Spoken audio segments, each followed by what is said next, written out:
हमारे इंडिया में बहुत सारे जॉब के लिए रिजर्वेशन मिलती है, जो ओबीसी कैटेगरी के हो गए, जो एससी एसटी, इन सबको जो है सो रिजर्वेशन मिलता है और उसके अनुसार इनको एज रिलैक्सेशन मिलता है और फीस की भी छूट मिलती है और भी बहुत सारी सुविधाएं इनको मिलते हैं, जिससे कि इस कैटेगरी का अपलिफ्टमेंट हो सके।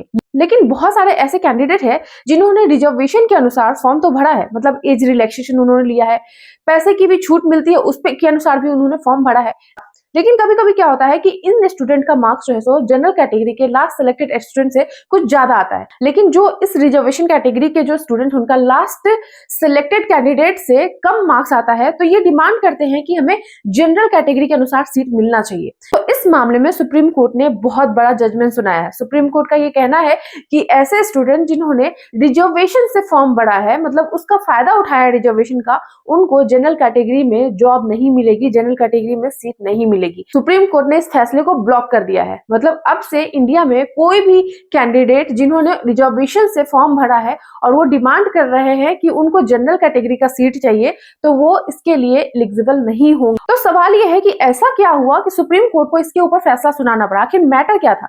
आइए इसके बैकग्राउंड के बारे में हम जानते हैं। देखिए, ये मैटर तब उठा जब एसएससी कांस्टेबल के लिए एक फॉर्म आया था जिसमें कि एज रिलैक्सेशन 18 से 23 साल दी गई थी, लेकिन उसमें एक ओबीसी कैंडिडेट था जिसने इस एज रिलैक्सेशन का फायदा उठा करके, उनकी उम्र इससे ज्यादा थी, उन्होंने इस फॉर्म को फिल किया।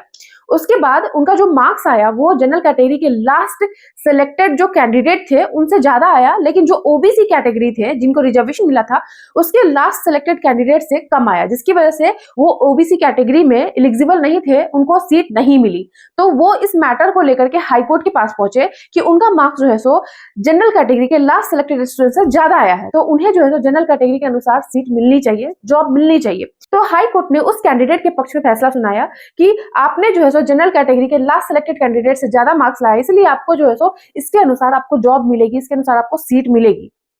फिर वो कैंडिडेट इस केस को जीत गया। उसके बाद ये मैटर जो है सो सुप्रीम कोर्ट के पास पहुंचा और तभी सुप्रीम कोर्ट ने हाई कोर्ट के इस फैसले को गलत करार दिया।